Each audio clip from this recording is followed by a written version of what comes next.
हमारा टॉपिक है आइडेंटिफायर। सबसे पहले हम आपको बताएंगे पाइथन में आइडेंटिफायर क्या होता है, एक्सप्लेनेशन मतलब इसका प्रैक्टिकल भी करके दिखाएंगे रियल लाइफ एग्जांपल के साथ, ठीक है। तो आइडेंटिफायर का मतलब क्या होता है पाइथन प्रोग्रामिंग में? Identifier is nothing but name in Python programme, ठीक है। आइडेंटिफायर कुछ नहीं बस नेम होता है पाइथन प्रोग्राम में। जैसे रियल लाइफ एग्जांपल यहीं पे मैं बता देता हूँ। हमारे फैमिली में बहुत सारे मेंबर होते हैं और हर एक मेंबर का कुछ ना कुछ नेम होता है। नेम हम क्यों रखते हैं? ताकि उस नेम से हम उन्हें आइडेंटिफाई कर सकें। जैसे मेरा नेम है अखिलेश, तो अखिलेश क्या है? मुझे आइडेंटिफाई करने का एक नेम है, तो ये अखिलेश ही आइडेंटिफायर है। ठीक उसी तरह पाइथन प्रोग्राम में भी हम नेम देते हैं कुछ, तो वो नेम हम क्या देते हैं? वो हो सकता है क्लास का नेम, फंक्शन का नेम, वेरिएबल का नेम, मॉड्यूल का नेम। तो ये जो नेम आप देख रहे हैं यही होता है आइडेंटिफायर। अगर मान लीजिए हम कोई क्लास बनाए हैं तो हम उसका एक नेम देते हैं ताकि उस नेम से हम उस क्लास को आइडेंटिफाई कर सकें। अगर कोई फंक्शन बनाए हैं तो फंक्शन का भी हम नेम प्रोवाइड करते हैं ताकि उस नेम से फंक्शन को कॉल कर सके, आइडेंटिफाई कर सके। ठीक उसी तरह वेरिएबल और मॉड्यूल भी होता है, ठीक है। तो अगर यहाँ पे हम वेरिएबल का एग्जांपल लेके चले, अगर यहाँ पे वैल्यू 10 है तो इसको तो हम एक्सेस कर नहीं पाएंगे क्योंकि ये वैल्यू 10 है, तो इसको हम एक नेम प्रोवाइड कर देंगे ए। तो ये जो ए है ना, ये वेरिएबल का नेम है, यही है आइडेंटिफायर। इस ए के थ्रू इस 10 को हम एक्सेस कर सकते हैं, ठीक है। ऐसे ही मान के चलिए कि हम एक मेथड ले लेते हैं m1, ठीक है। ये फंक्शन हो गया, ठीक है। यहाँ पे कोड लिखा होगा, तो अगर इस फंक्शन को मुझे कॉल करना होगा तो इस m1 नेम से ही मैं इसे कॉल करूँगा। मैंने फंक्शन का ही नेम दे दिया m1, ठीक है। तो यही हो गया आइडेंटिफायर।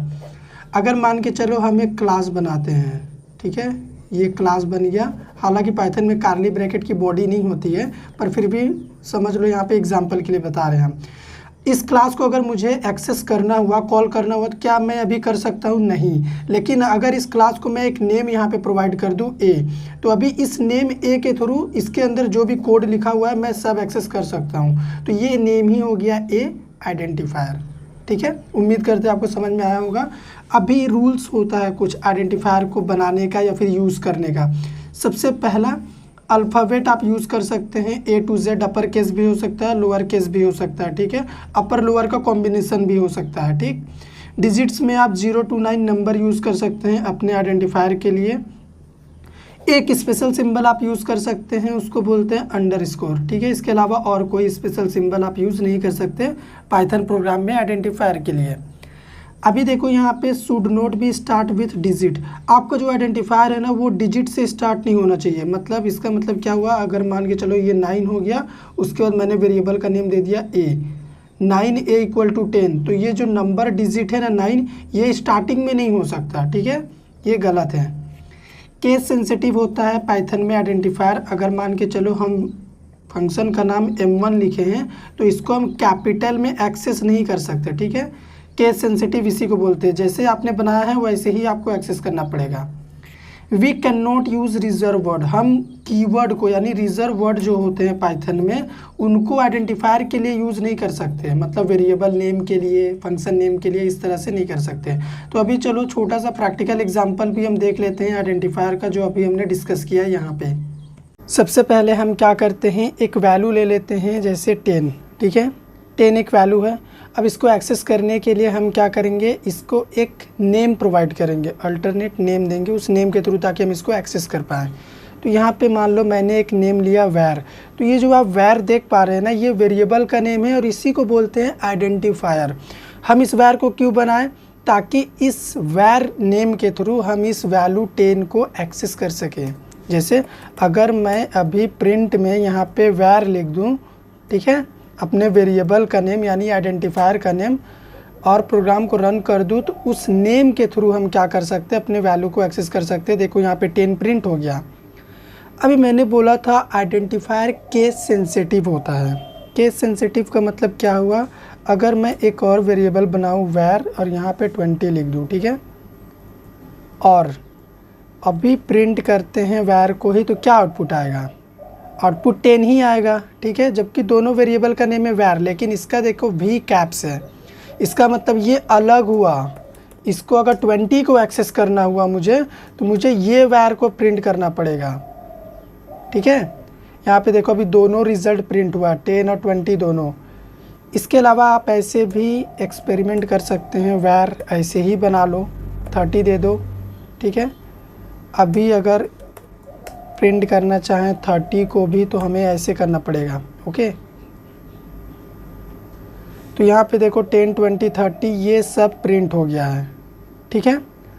अब अगर मान लो केस सेंसिटिव का एक बेस्ट एग्जांपल अगर आपको जानना हुआ तो आप ऐसे भी जान सकते हो।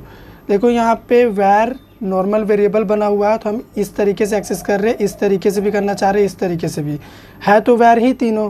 तो क्या प्रोग्राम रन होगा और आउटपुट आएगा, देखते हैं। तो यहाँ पे देखो हमें एरर मिल चुका है। एरर क्या मिला है, एरर मिला है नेम एरर की, ये जो कैपिटल वैर है ये डिफाइंड नहीं है, ठीक है।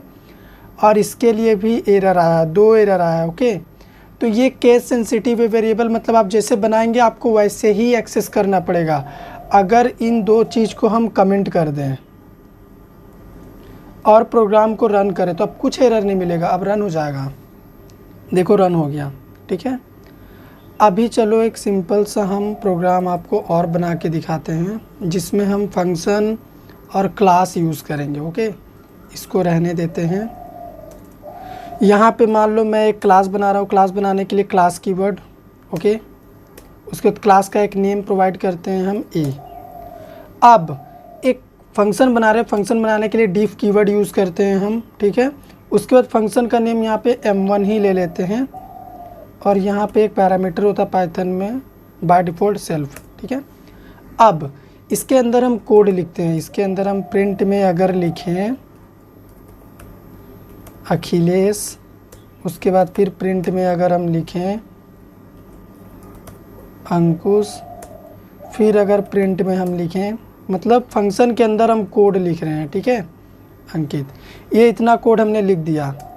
अब चलो चलते हैं, क्लास है तो ऑब्जेक्ट बनाना पड़ेगा तभी हम एक्सेस कर पाएंगे। तो अभी इन सभी कोड को, क्लास ए के अंदर मैंने कितना कोड लिखा है, मैंने इतना कोड लिखा है।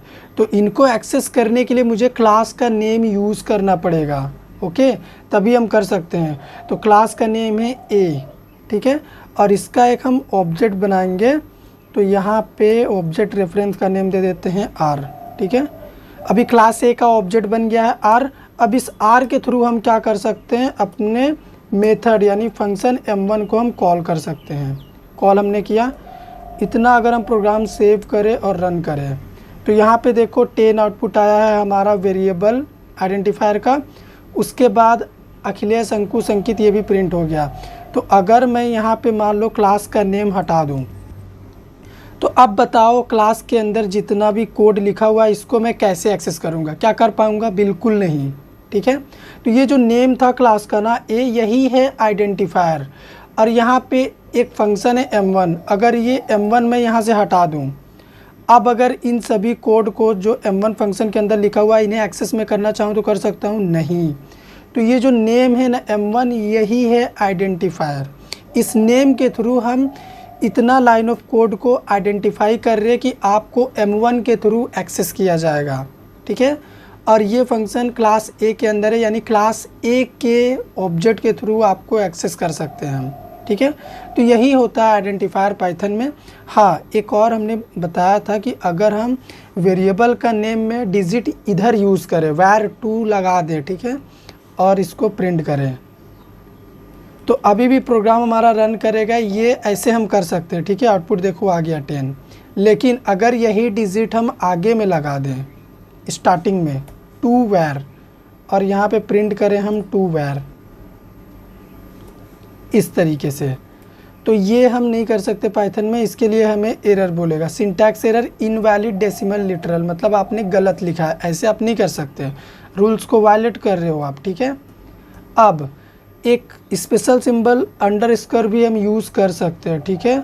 जैसे यहाँ पे var a1 ऐसे अगर हम करें वेरिएबल का नेम अंडरस्कोर के बाद, तो ये हम कर सकते हैं, ठीक है। अभी भी आउटपुट आएगा, कोई दिक्कत नहीं है। प्रोग्राम को हम करते हैं रन, तो यहाँ पे देखो प्रोग्राम रन हो गया, आउटपुट भी आ गया। तो ये सिंपल सा हमारा आइडेंटिफायर था। उम्मीद करते हैं हम आपको समझा चुके होंगे, समझ में आया भी होगा आपको कि हम आइडेंटिफायर क्यों यूज़ करते हैं। आइडेंटिफाई करने के लिए एक नेम प्रोवाइड करते हैं, ठीक है। जैसे इस 10 को आइडेंटिफाई करने के लिए एक नेम दिया हमने, यही हो गया आइडेंटिफायर।